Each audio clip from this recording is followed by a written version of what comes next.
রোহিঙ্গা গ্রেপ্তার করা হয়েছে, কোন জায়গা থেকে গ্রেপ্তার করা হয়েছে এবং তারা কোন জায়গায় যেতেছিল?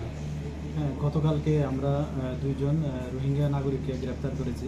অ্যাকচুয়ালি তারা বাংলাদেশের যে রোহিঙ্গা ক্যাম্প আছে, ক্যাম্প নাম্বার 5, ওখান থেকে তারা এসেছে এবং ইলিগেলিভাবে এসেছে বর্ডার ক্রস করে।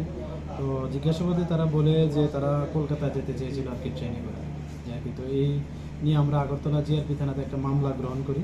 তো আজকে আমরা আমাদের আগরতলা লার্নেড কোর্টে পেশ করছি আর কি আজকে। তাদেরকে কোনো রিমান্ডের আবেদন জানানো হবে? তাদেরকে রিমান্ডের আবেদন জানানো হচ্ছে।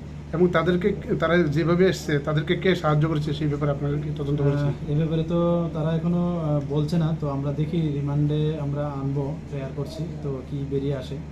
তো অবশ্যই আমরা তাদের মোবাইলও পেয়েছি, তো এখান থেকেও পারবো, আমরা সিরিয়ালের জন্য পাঠিয়ে দিয়েছি। তো আশা করি এটাতে যারা ইনভলভ আছে অবশ্যই আইনের আওতায় আসবে।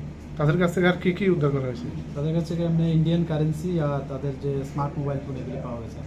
এমন তো বৈধ কোনো কাগজপত্র নেই তাদের? না, কোনো কাগজপত্র পাওয়া যায় না।